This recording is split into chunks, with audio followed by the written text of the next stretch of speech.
मकर संक्रांत.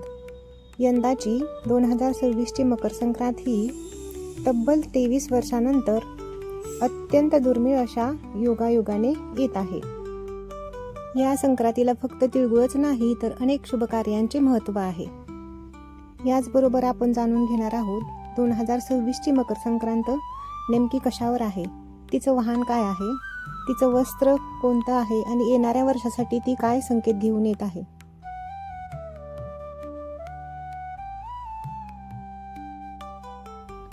मकर संक्रांतीचे धार्मिक महत्त्व आणि उत्तरायणाचा प्रारंभ कधी होणार आहे ते आपण पहिल्यांदा जाणून घेऊया. हिंदू पंचांगानुसार सूर्याचे धनु राशीतून मकर राशीमध्ये प्रवेश करणे यालाच मकर संक्रांती असे म्हणतात. या दिवशी उत्तरायणाला प्रारंभ होतो. हा दिवस अत्यंत पुण्यदायी, फलदायी आणि शुभ असा दिवस मानला जातो. मकर संक्रांतीपासून सूर्य उत्तरेकडे सरकतो, त्यामुळे दिवसाचा कालावधी वाढतो आणि रात्रीचा कालावधी कमी होतो. हा दिवस शुभ आणि मांगलिक कार्यासाठी अत्यंत फलदायी मानला जातो. यंदाची मकर संक्रांत ही वार बुधवार आणि 14 जानेवारी 2026 या तारखेला साजरी केली जाणार आहे. सूर्य मकर राशीमध्ये प्रवेश करणार आहे बुधवारी दिनांक 14 जानेवारी 2026 रोजी दुपारी 3:13 आणि या पुण्यकाळाची समाप्ती होणार आहे सायंकाळी 5:45. तब्बल 2 तास 32 मिनिटांचा कालावधी हा पुण्यकाल असणार आहे. याही व्यतिरिक्त महापुण्यकाळाचा कालावधी आहे दुपारी 3:13 पासून ते सायंकाळी 4:58 हा महापुण्यकालाचा कालावधी तब्बल 1 तास 45 मिनिटांचा असणार आहे.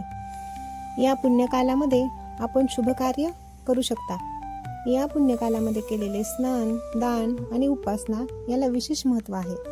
यंदाची 2026ची मकर संक्रांती ही आणखीन विशेष आहे.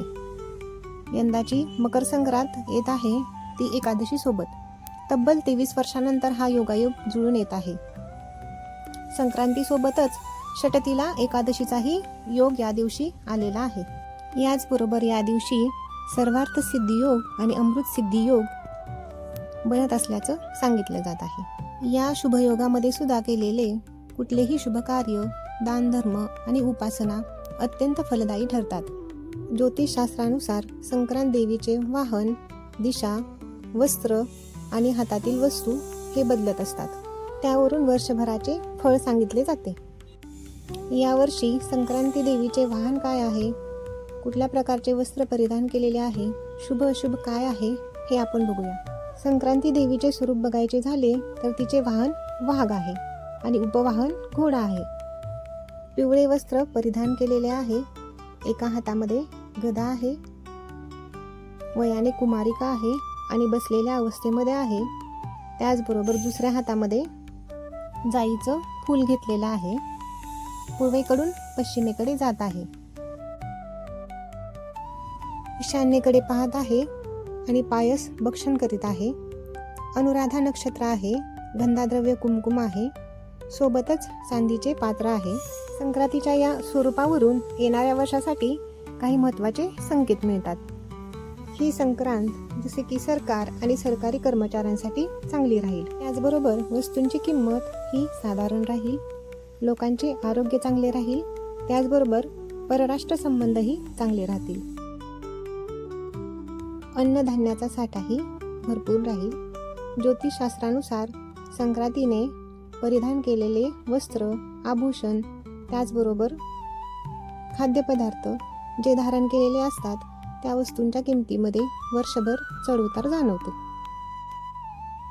यावर्षी संक्रांतीने पिवळे वस्त्र धारण केलेले आहे, त्यामुळे पिवळे वस्त्र आणि बांगड्यांशी संबंधित वस्तूमध्ये वर्षभर चढउतार जाणवतो.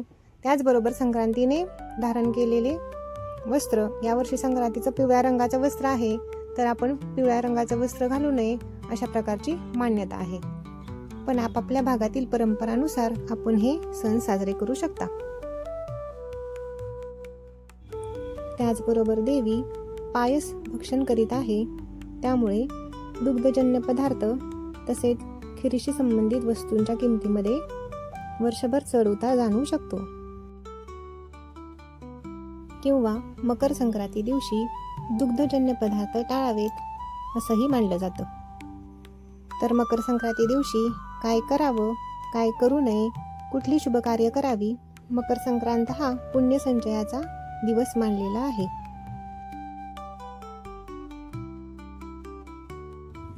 या दिवशी गंगा, यमुना यांसारख्या नद्यांमध्ये केलेले स्नान, सूर्योदयापूर्वीचे स्नान, त्याचबरोबर सूर्याला अर्घ्य देणे, सूर्याची उपासना करणे याला विशेष महत्त्व आहे.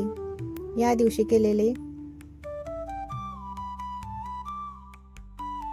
केलेले दान, जप आणि उपासना याला विशेष महत्त्व आहे.